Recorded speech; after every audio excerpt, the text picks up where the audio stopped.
Nous sommes dans un hôtel et il y a un mari qui appelle la réception et qui dit écoutez, je viens d'avoir une discussion avec ma femme, c'est très très grave, elle veut se jeter par la fenêtre, il faut que vous veniez rapidement. Le mec de la réception lui dit non, désolé, mais ça c'est un problème personnel.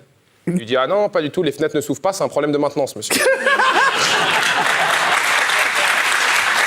C'est une fille, elle dit bon maintenant, écoute, chérie, ça fait 6 mois qu'on se connaît, tu pourrais me montrer ta maison où t'habites. Il fait d'accord, tu veux voir la maison d'abord?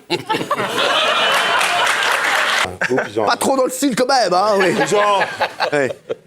Ils ont un enfant. Ouais. Et en fait, bon, bah, il naît, c'est qu'une tête. C'est une tête avec tout petits bras comme ça, tout petits pieds, et une tête.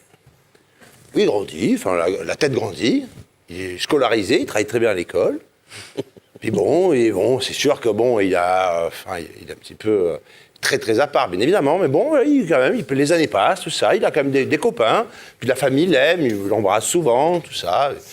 Puis il arrive le jour de ses 18 ans. Ouais. Et là, ils font une fête dans la maison énorme. Il y a tous les amis, la famille, et puis ça danse, ça chante, et puis là, il est posé hein, sur sa table, hein, c'est habituel. Il pleure comme ça. Il pleure. Comme ça, et puis... Et l'autre arrive, mais pourquoi tu pleures? Qu'est-ce qu'il y a? T'étais pas content? Qu'est-ce qui se passe? Non, t'es pas content? Les cadeaux, ça t'a pas plu? Oui, mais quand même, encore un chapeau.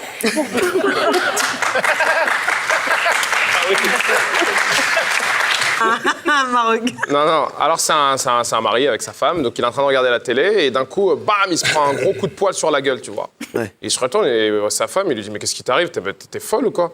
Elle lui dit, bah regarde ce que j'ai retrouvé dans ton pantalon, un ticket 04, Marie, il y a écrit Marie, 04 75 05 11 16. Il lui dit, mais t'es complètement folle. Il lui dit, c'est mon tiercé d'aujourd'hui. Marie, c'est le nom du cheval. 04, c'est le nom de la course. 75, c'est la mise. 05, c'est le numéro du cheval. Et 11-16, ça veut dire 11h16. Elle lui dit, ah, désolé, je me suis emporté. Elle lui fait un bisou et tout. 2 jours plus tard, bam, il se reprend un coup de poing dans la tête. Il se retourne, il dit, mais qu'est-ce qui t'arrive et tout? Elle lui dit, tiens, c'est ton cheval au téléphone. Et qu'est-ce qui est jaune et qui traverse les murs? C'est quoi? Un super poussin. Une banane magique. Une banane magique. Non mais, parce que je suis passé par là.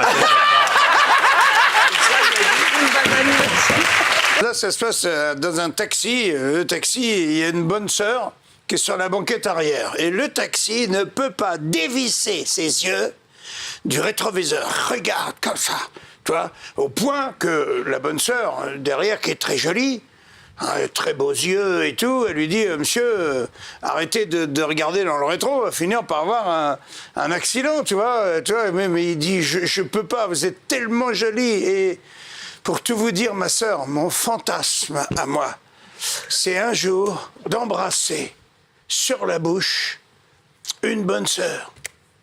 Et... Je savais que ça allait dévier, je savais. Et la bonne sœur, contre toute attente, elle dit, bah écoutez, pourquoi pas? Il faudrait remplir évidemment 3 conditions. C'est que d'abord vous soyez chrétien, bien sûr, que vous ne soyez pas marié, que vous soyez donc célibataire, c'est très très important. Et le mec il dit c'est bon, moi je suis pas marié, je suis complètement célibataire, je suis libre, il y a aucun souci. Et la bonne sœur dit bon bah allez, garez-vous là. Il se gare, à peine il est garé, la bonne sœur lui saute dessus, elle lui roule une gamelle comme jamais, tu vois, elle lui met la langue dans les trous de nez et tout. Elle lui fait... Heureusement que c'était pas moi. Ah non mais...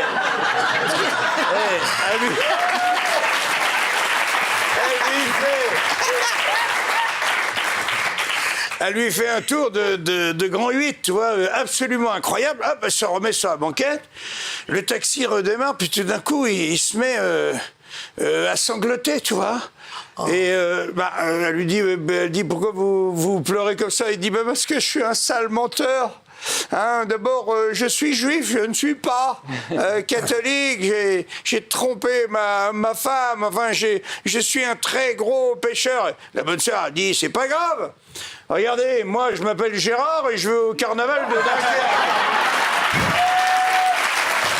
Le mec rentre ivre-mort et tout allongé, il se couche dans le plumard et il meurt, tu vois, aussitôt. Et là, il arrive vers Saint-Pierre, tu vois, et donc Saint-Pierre, l'autre, il dit, c'est quoi l'histoire? Je suis mort, c'est ça? J'ai bien compris, je suis mort, décédé, quoi. Exactement. Il dit, moi, ça veut dire... Saint-Pierre, il dit, bah oui, monsieur, il y a un moment, il faut mourir. Il dit, non, il n'y a pas un moment.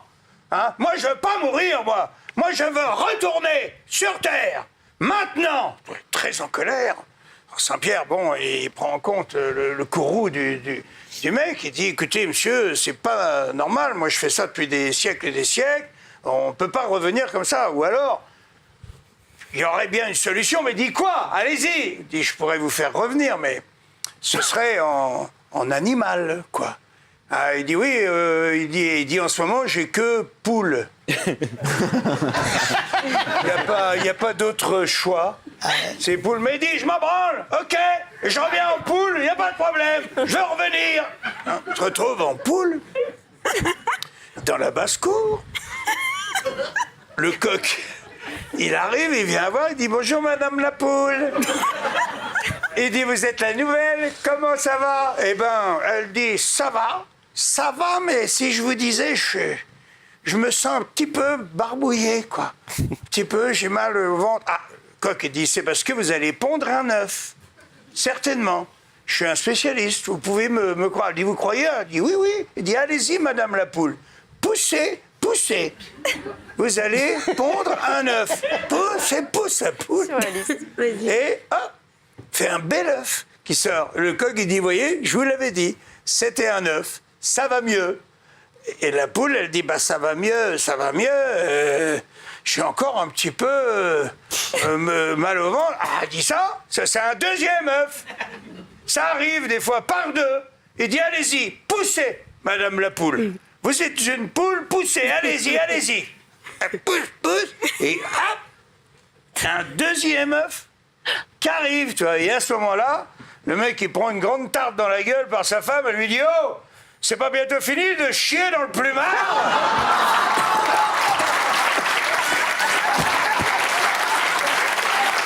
C'est un petit vieux, il va chez son médecin pour faire un check-up. À la fin, le médecin dit pour avoir un check-up global, on a besoin de votre semence. Voilà, je vous donne un petit gobelet, vous revenez demain avec votre semence, s'il vous plaît. Le petit vieux, il revient le lendemain avec le petit gobelet, il est tout propre, il n'y a rien. Il dit, bah, qu'est-ce qui s'est passé? Il dit, bah, j'ai tout essayé, main droite, main gauche, rien n'y fait. J'ai même demandé à ma femme, main droite, main gauche, j'ai pas réussi. Elle a même essayé avec la bouche, la pauvre, avec les dents, sans les dents. On a demandé à la voisine, il y a même la moitié de l'immeuble qui est venu, main droite, main gauche, personne. Vous savez, docteur, personne n'a réussi à ouvrir le petit gobelet. Hein. Joli.